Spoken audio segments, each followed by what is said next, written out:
Entonces, como de costumbre, y ahora en la oficina del mero director de la Prepa 5, que además es su fundador, Egresados Conectados, interrumpiendo las actividades de los egresados UDG.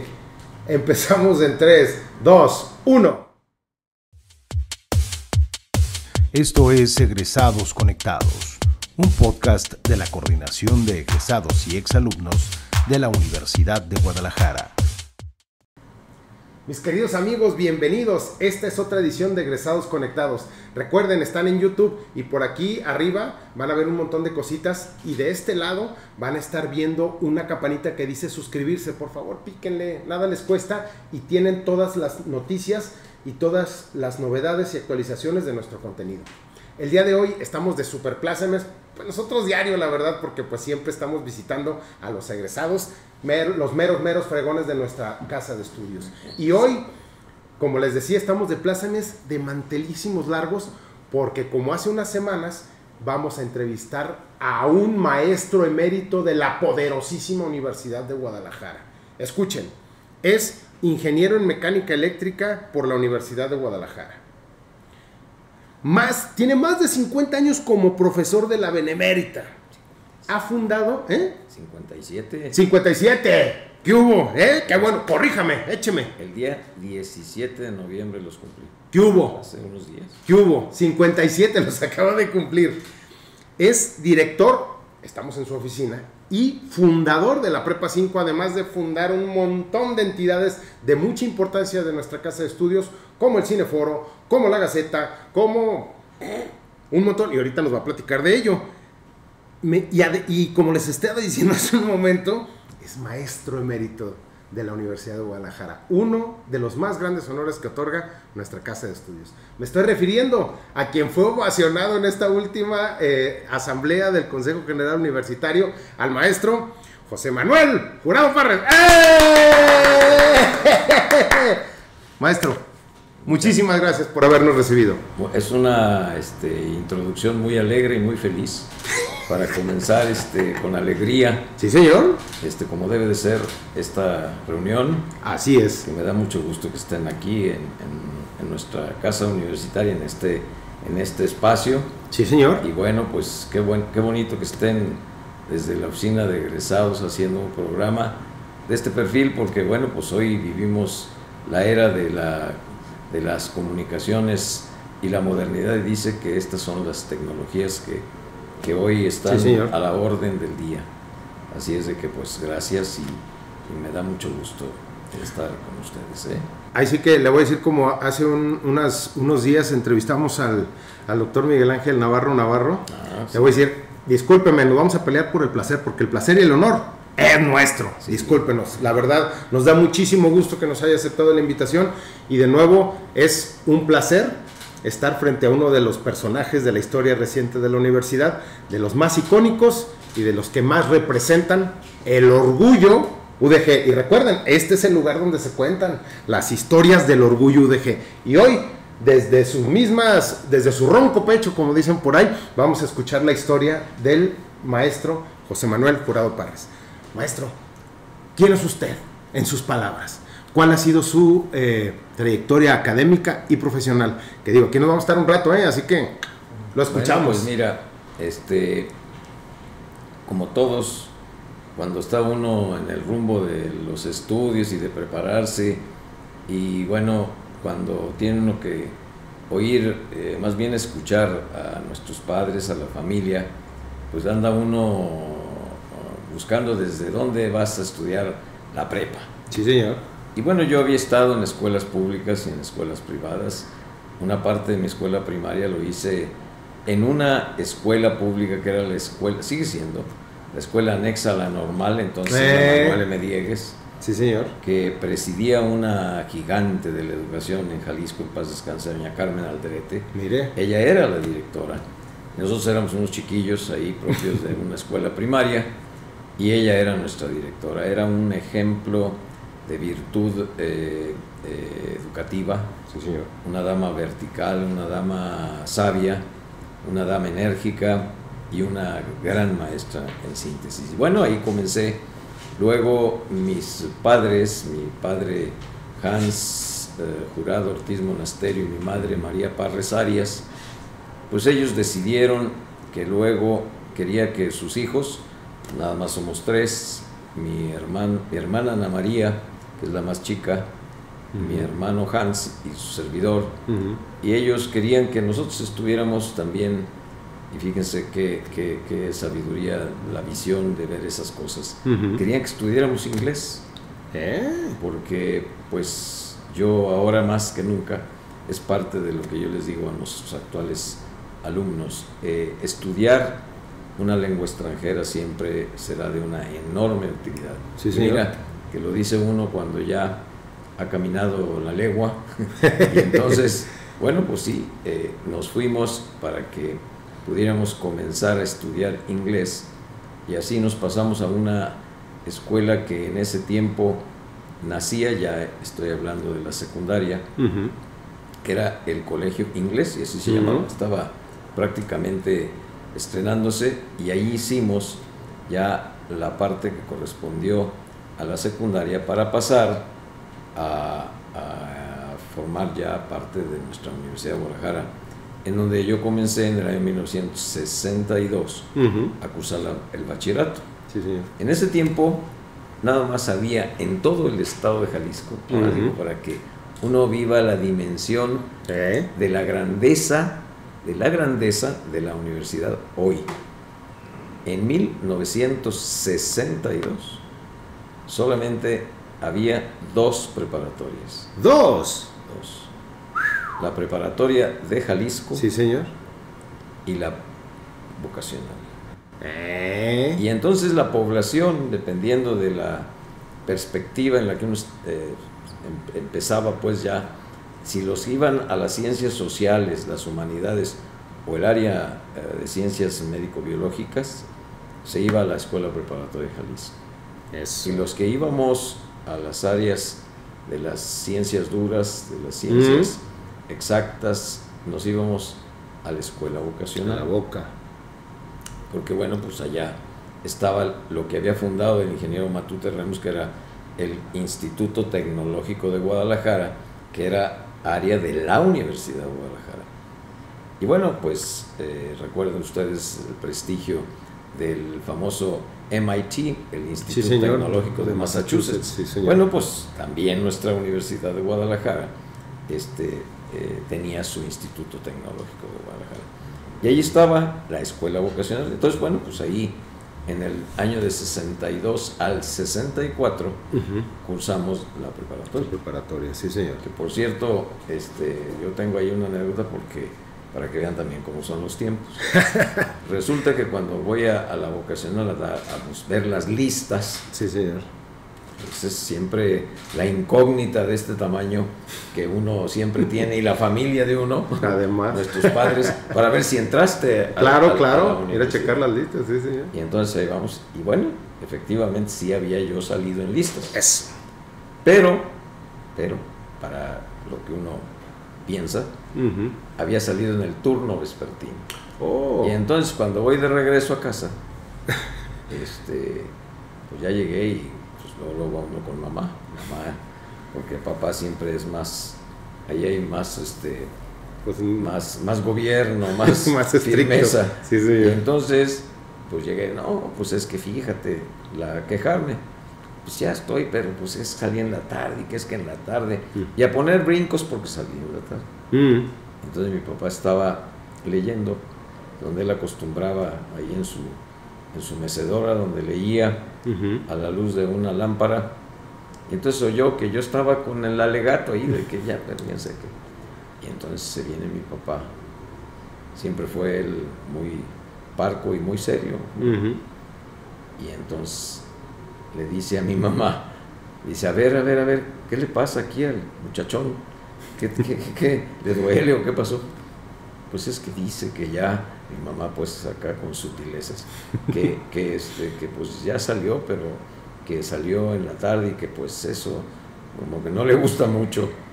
Y entonces mi papá voltea y me ve y me dijo, así es de que usted quiere que la universidad haga lo que usted quiere.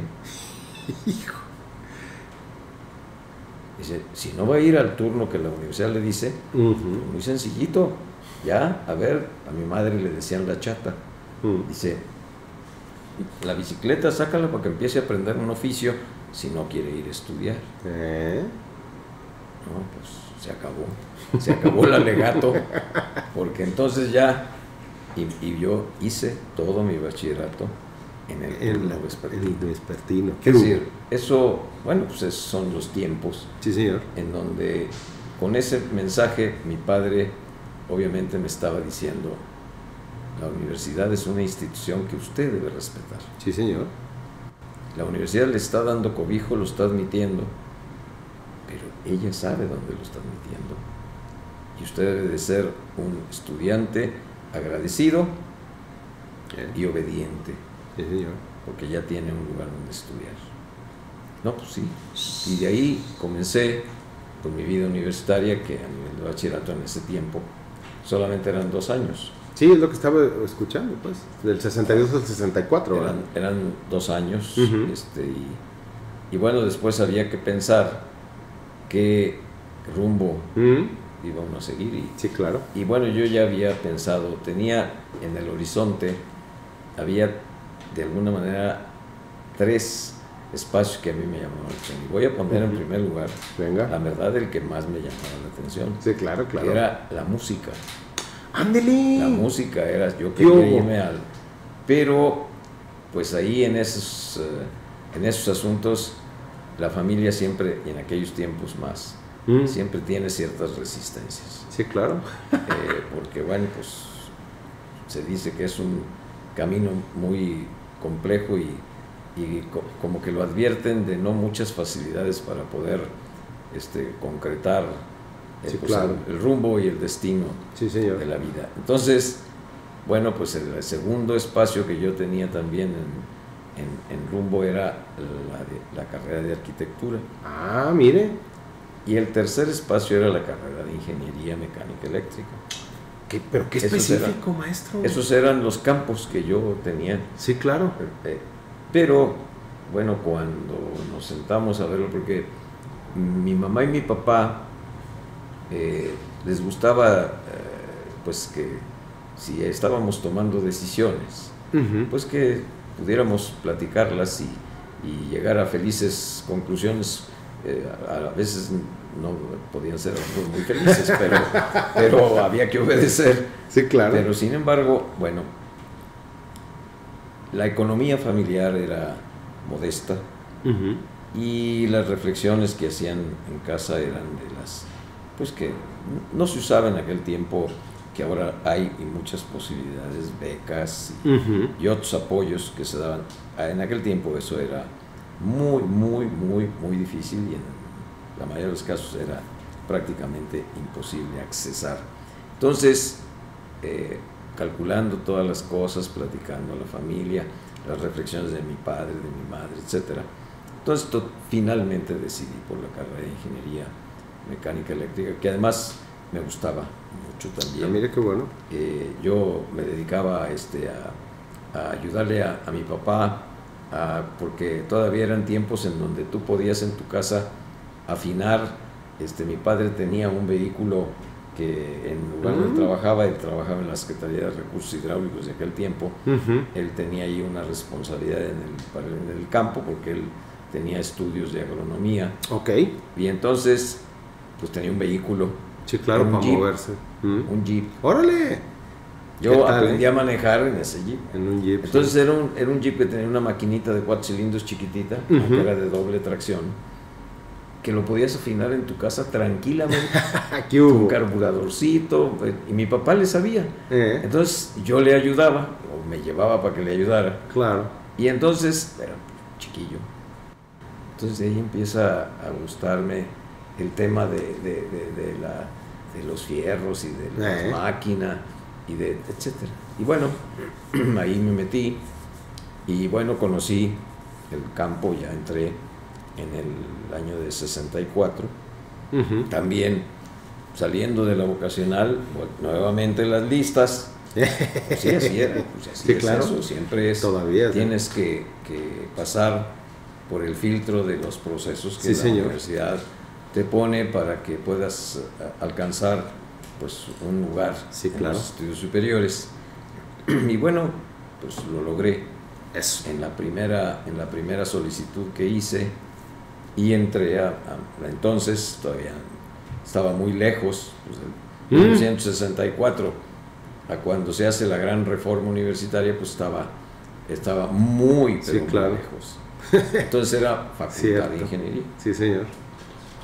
Dentro del Instituto Tecnológico de Guadalajara, que como ya lo dije, era también un espacio en el marco de la Universidad de Guadalajara. Sí, señor. Entonces, bueno, pues ahí empecé mi carrera de ingeniería con eminentes maestros como don Edmundo Ponce Adame, que era un sabio que precisamente acababa de regresar. Cuando nosotros lo tuvimos de maestro, él acababa de regresar de vivir en Francia largos años, preparándose, incluso prácticamente la Organización Aeronáutica francesa se lo quería... ¡Órale! Se lo quería piratear. Lo convocó para que pudiera quedarse a trabajar en Francia, pero el maestro Ponce era también un universitario que amaba su casa de estudios. Sí, señor. Entonces, bueno, pues él terminó sus estudios, desarrolló allá algunas tareas y se vino y era maestro de nosotros en la Facultad de Ingeniería. ¿Qué hubo? Con muchos personajes pues muy interesantes, muy valiosos. El ingeniero Antonio Valadez, que fue nuestro maestro de, ¿cómo se llama?, de estática, nos daba ese campo de la física. Maestros como don Héctor Hernández Canal, que era, bueno, en ese tiempo era también nuestro director de la Facultad de Ingeniería. ¿Qué hubo? Y él nos daba también equipos mecánicos. Y bueno, tuvimos maestros de mucho nivel que nos dieron clases. Por ejemplo, ex rector, el ingeniero Hugo Vázquez Reyes. Y bueno, estábamos, pues la facultad era chiquita, pero ahí teníamos pues compañeros de ingeniería civil, compañeros de topografía. Y bueno, pues esa fue la universidad de ese tiempo que a mí me toca vivir. Y la carrera de ingeniería mecánica eléctrica, bueno, pues era una carrera, no voy a decir que era muy nueva, pero no tenía la antigüedad que tenía la ingeniería civil. Era reciente, digamos. Era de las recientes. Claro. Y bueno, pues ahí nos formamos, pero curiosamente en aquel tiempo, por ejemplo, fíjense bien, en la carrera no había mujeres. Ah, órale, era el club de Toby. Había por ahí, recuerdo que yo veía en la carrera de ingeniería civil, andaba una compañera. Órale. Una, Órale. Digo, estamos hablando del año 1964. Es decir, que en la universidad, fíjense, ya para ese tiempo, no digamos de la Real Universidad de Guadalajara, en 1792, pues no, pues mujeres de donde. Pero claro, vamos, la evolución de la universidad ha sido una evolución para su tiempo. Y bueno, pues la carrera la terminamos en el año olímpico, en el año 1968. Y bueno, pues ya antes yo ya había dándole mucha guerra a quien era el director de la preparatoria de Jalisco, porque yo lo que quería también era entrar a la universidad como profesor. Ah, ok. Porque yo entré como profesor siendo estudiante de ingeniería.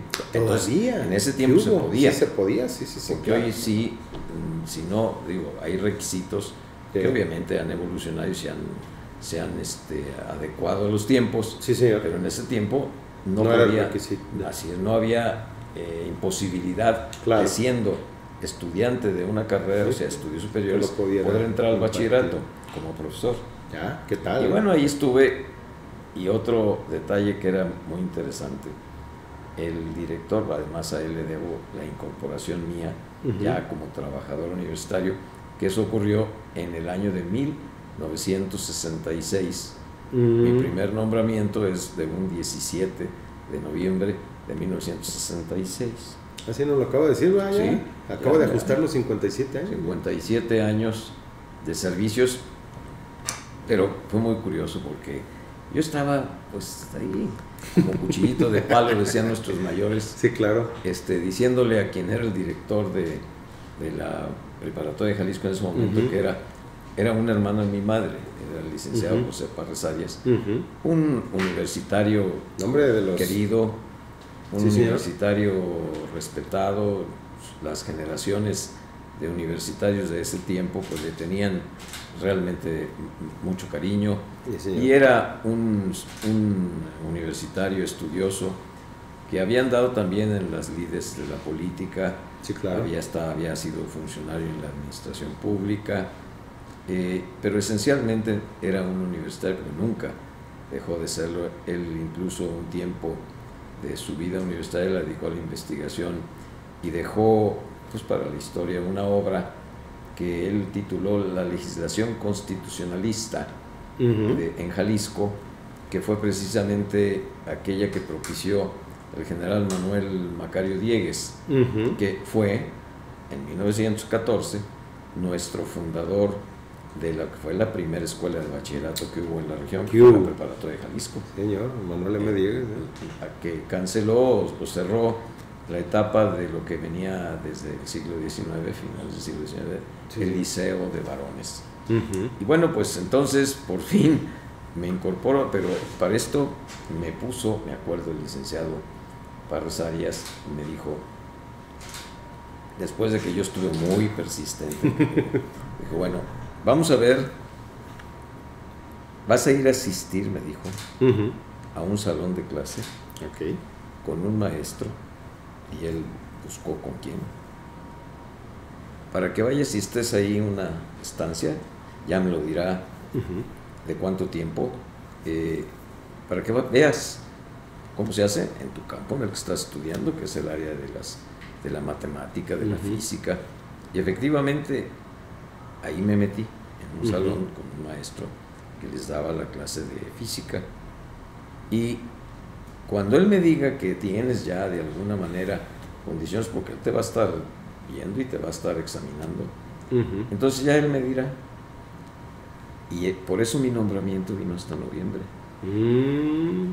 porque las clases empezaban en septiembre. Claro. Entonces yo estuve, y hasta que se dio una vacante, pero yo estuve septiembre, octubre y la mitad de noviembre asistiendo a esa tarea visual, audiovisual y de convivencia y de conocimiento. Claro.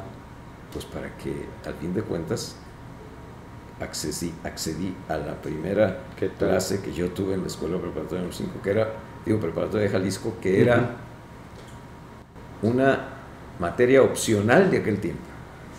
Ya también el bachillerato de aquel tiempo tenía materias opcionales, que era la electricidad, la materia electricidad, que era, bueno, pues obviamente una parte de la física. Definitivamente. Pero ahí fue donde comencé en el año de 1966. Y bueno, pues ahí duré largo, y después también, así vamos diciendo que fue mi nacimiento dentro de mi universidad. Sí, claro. Luego me fui también a compartir la tarea educativa en la vocacional, de la que yo había sido egresado. Después allí también tuve unas clases, y bueno, ya posteriormente se funda, estamos hablando ya, porque yo trabajaba, me acuerdo que finales en los años finales de los 60s, ya cuando ya nos habíamos recibido, porque nosotros terminamos la carrera y nos recibimos en el año 1969. Entonces, ya recibidos, estábamos en opción de poder buscar una alternativa de trabajo profesional, pues en donde se dispusiera.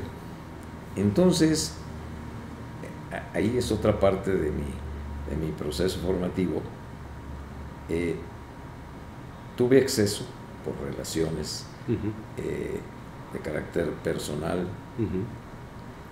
a los servicios Coordinados de Salud Pública en el estado de Jalisco, así se llamaba. Órale. Que hoy es la Secretaría de Salud. Sí, señor.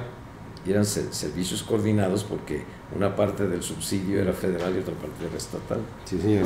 Y entonces ahí, en el año 1971, soy incorporado porque estaban haciendo a nivel federal una subsecretaría por iniciativa del presidente de la República en ese momento, que se llamaba Subsecretaría de Mejoramiento del Ambiente, que fue la primera porque se generó la primera ley para el control de humos y polvos, de la contaminación, sí, señor, que había en la República. No había leyes de ese perfil.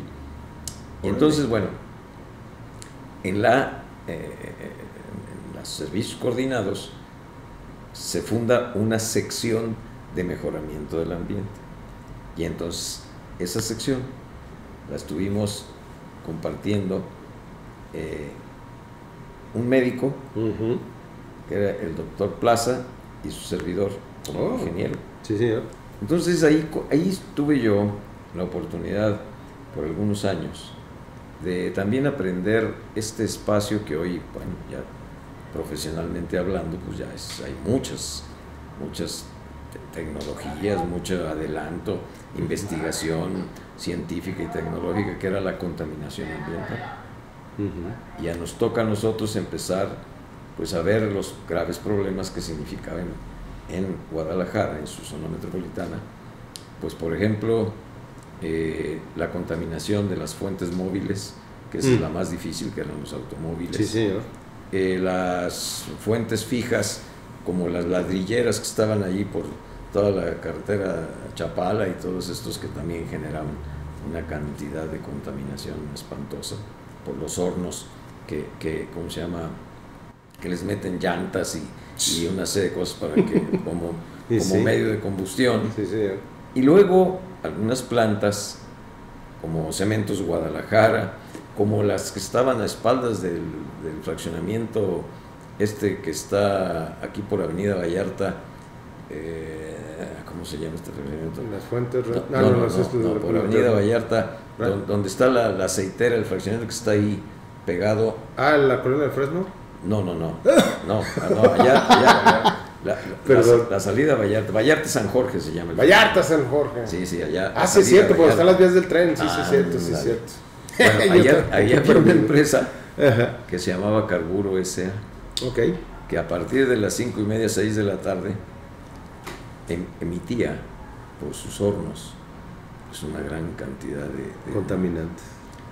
Y bueno, fue de las primeras empresas que tuvimos que abordar. Ellos decidieron, porque se les conminó a que pudieran pues adecuarse tecnológicamente para que en sus hornos pudieran, pues tenía que hacerse una gran inversión de carácter tecnológico para hacer precipitadores electrostáticos que se ponían en los hornos, en las chimeneas, en fin.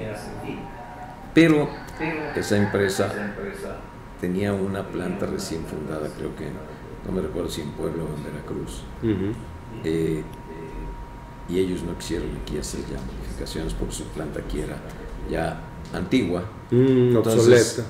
Decidieron cerrar, lo cual, bueno, no dejó de ser algo en ese tiempo sensible, porque, bueno, toda fuente de trabajo siempre es fuente de trabajo. Sí. Pero esto se los platico porque eso fue lo que yo también hice en una parte de mi proceso,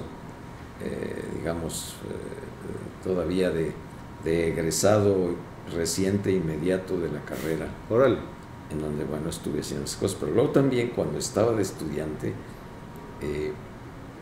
pues luego pues acomete uno cosas que son, aunque los padres lo manden a uno a reflexionar, uno también toma decisiones. Y decidí, cuando apenas estaba cumpliendo 19 años, casarme. Entonces, bien chavo. Pues bien chavo, estaba estudiando ingeniería. Entonces, ¿qué tal, ese fue otro pasaje, pero bueno, esa es la parte de la vida privada de uno. Claro. Pero eso también me generaba, bueno, necesidad de estar también viendo cómo ibas a... Sí, cómo llevar. Cómo ibas a mantener profesionalmente claro. ya una casa. Y Y bueno, también estuve un rato trabajando para la Calzado Canadá como dibujante. ¡Órale! También ahí estuve.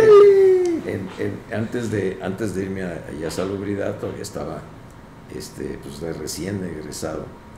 Y la Calzado Canadá, pues ustedes se recordarán a ese personaje de Jalisco que todos conocimos, que era don Salvador López Chávez. Sí, señor. Que era el dueño de las fábricas de Calzado Canadá.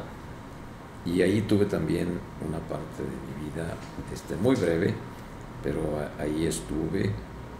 Luego también anduve en toda esa zona que está, digamos, hacia el sur, de donde es un espacio ahí de terrenos que están al sur de la fábrica de Cementos Guadalajara.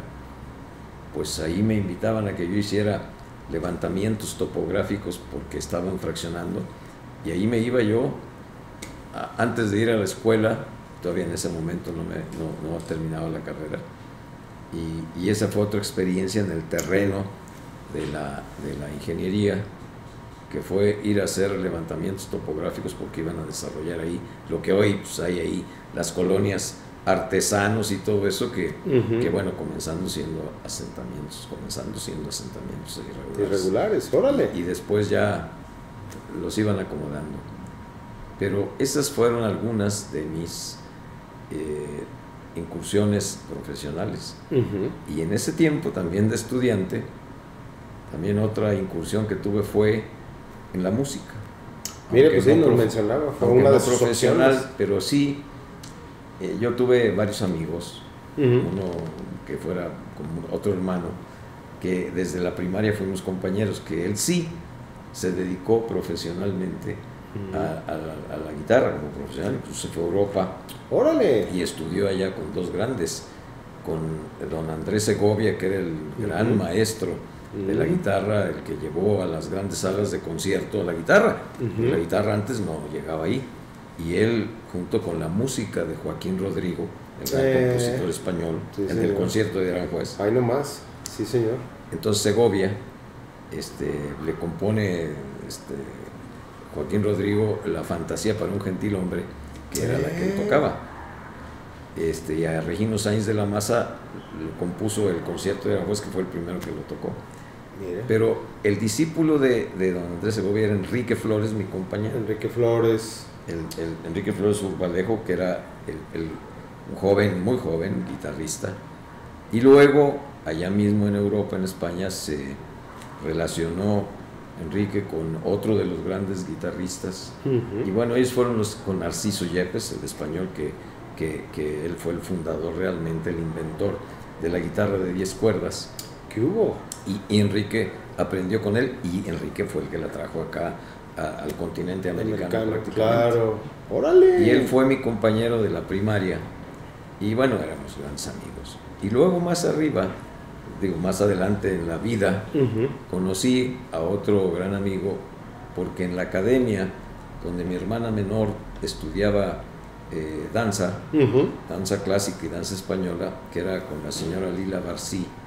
Allí después fundan lo que se llaman las Cabales, sí, señor. Que era un grupo de música flamenca. Sí, señor. Y mi amigo entonces, Fernando Martínez Peralta, que era un guitarrista de música española, él me empieza a enseñar los toques flamencos.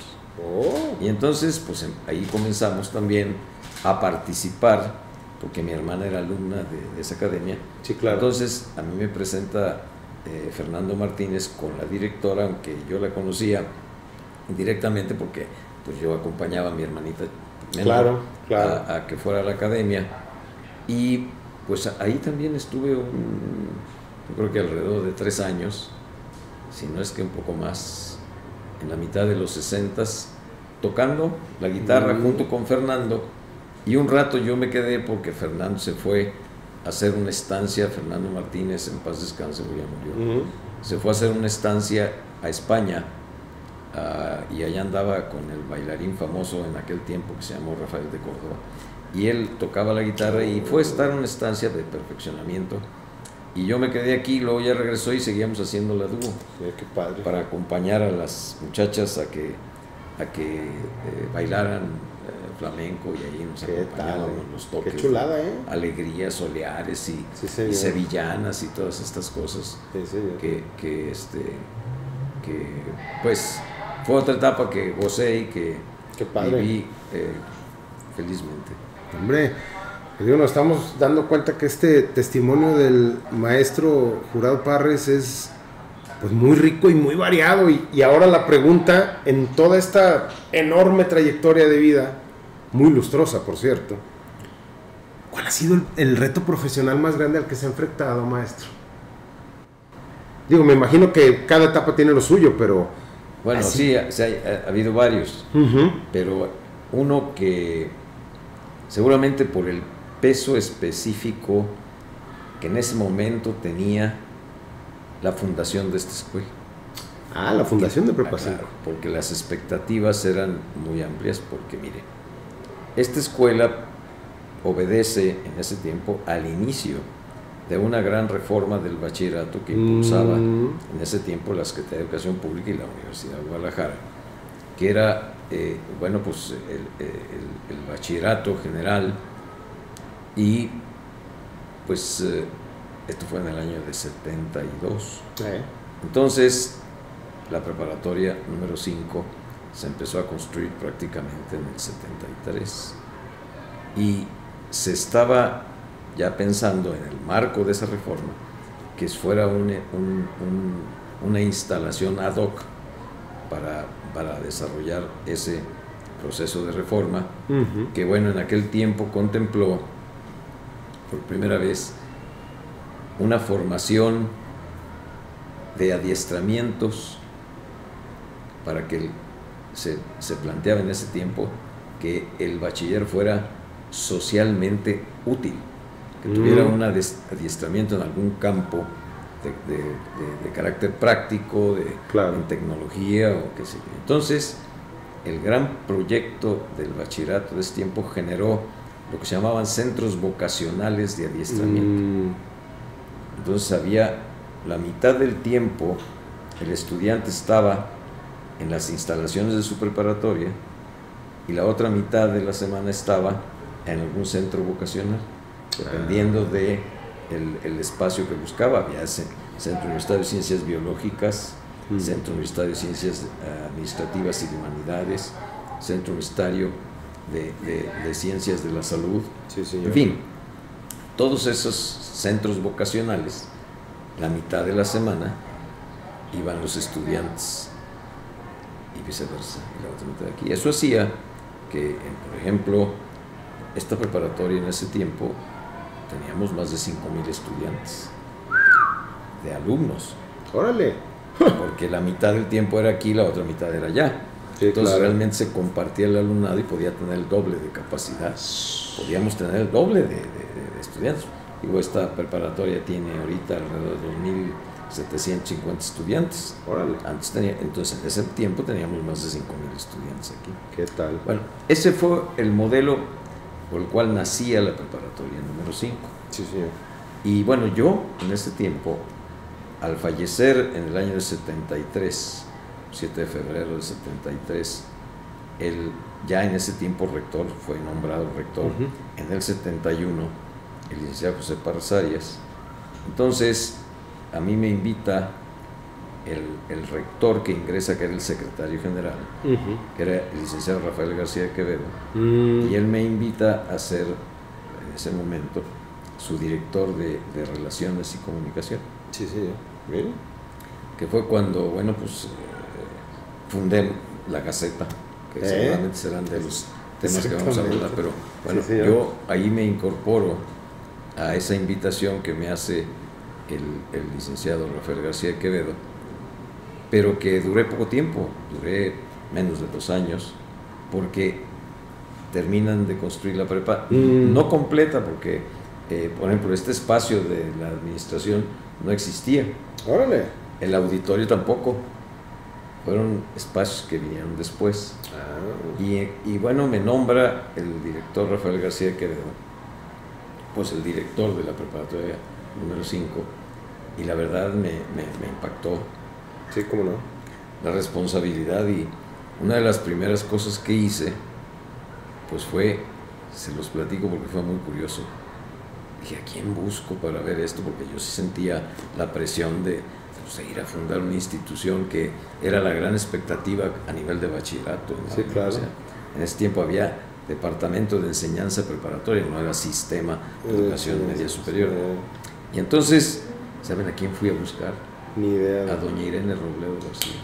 Cajeta, pues al peso pesado. No, doña Irene era toda una figura, pues sí, ella señor. estuvo junto con Guadalupe Zuno en el proceso de pensar, junto con distinguidos universitarios de ese tiempo y otros que no eran universitarios, pero que eran gentes que tenían, digamos, un lugar muy especial en la región, entre los que estaban sacerdotes, como don Severo Díaz Galindo y don José María Arreola.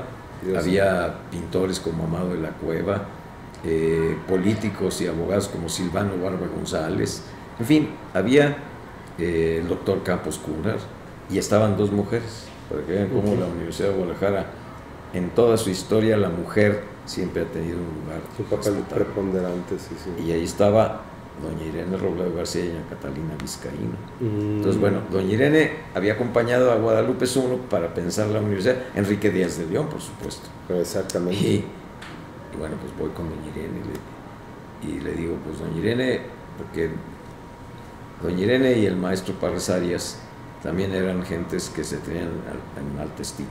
Mire. Pues por eso le habían nombrado doctor honoris causa. Sí, claro, claro. Los tres primeros universitarios de dentro que fueron nombrados doctores honoris causa de la Universidad de Guadalajara fueron Irene Robledo García, José Guadalupe Zuno Hernández y Constancio Hernández Alvirno. Ahí nomás. Fueron los tres. Antes, todos los doctorados de antes eran de fuera, claro, de la universidad o del mundo. Y ahí fue. Bueno, pues entonces ahí voy con doña Irene. ¿Qué trae jurado Parras? Me dijo, ¿qué le pasa? Dije, pues vengo a consultarle, porque estoy muy apurado. ¿Qué pasó? Pues me han nombrado director para que vaya y organice la preparatoria número 5. No, pues me dijo, pues qué bueno, lo felicito. Sí, le dije, pero yo quiero que usted me oriente y me dé sus sabias opiniones, porque la señora era todo. Ella había fundado la escuela normal para señoritas en otras épocas. Ella fue la fundadora. Ella fue, obviamente, también fundadora de nuestra escuela de trabajo social adentro de sí, claro, sí. Y bueno, no, me dijo, y me acuerdo que me dijo, usted quiere, realmente piense que debe de tener a sus alumnos siempre con la cabeza ocupada. Póngalos a que estudien, póngalos a que trabajen en tareas, póngalos a que haga deportes, póngalos a leer en la biblioteca, mas no los mantenga ociosos, que su cabeza esté ocupada. Y bueno, no sé si dije, pero también, y póngalos a hacer deporte. Sí. Porque también sí dije. Sí, señor. Porque decía doña Irene que eran los elementos para que pudiera haber eso que pretendemos que sea justamente la educación en el nivel de bachillerato, es decir, integral. Sí, señor. Sí, que de alguna manera veas todas las aristas que en el caso de un muchacho que está saliendo de ser niño para luego ser joven, sí, señor, pues ese tránsito es un tránsito de grandes cambios. Sí, claro. No, y la verdad, doña Irene siempre fue un canto de dama, presta a servirle a uno, a apoyarle, a orientarle, en fin, todo lo que se necesitaba. Y así fue como pues me fui a recibir sus opiniones, sí. Y luego, bueno, estudiar lo que en ese momento estaba gestándose, que era ya este nuevo modelo, sí, de bachillerato con adiestramiento tecnológico. Y así fue como comencé como profesor y director ya en el año de 1974. Previo a ello, por eso dije que era mi mayor reto, porque sí fue un momento de digamos, de tránsito también para mí, claro, el de estar de maestro universitario, aunque yo había ya ocupado en el año 71 fui secretario de la escuela vocacional, o sea, mire. mi escuela de origen. Sí, señor. Y un rato, cuando muere el maestro Párez Arias, yo fui encargado de la dirección, porque al director de ese momento, que era el licenciado Roberto Suárez Orozco, se lo invita a ser su secretario particular, el licenciado Rafael García Quevedo, que asume la rectoría al fallecimiento de... El maestro Párez solamente fue rector 2 años, de 6 que le correspondía. Los siguientes 2 años fue el licenciado Rafael García Quevedo, y los últimos 2 años de ese periodo fue el arquitecto Jorge Enrique Zambrano Villa. Ese sexenio tuvo 3 rectores. ¿Qué hubo? 3 rectores. ¿Qué tal? Híjole, amigos, estamos teniendo una charla súper ilustrativa, que es una lección de historia de la Universidad de Guadalajara. Vámonos a un corte ligerito y ahorita regresamos. Esto es Egresados Conectados con el maestro emérito de la Universidad de Guadalajara, el maestro José Manuel Jurado Párez. Ahorita regresamos.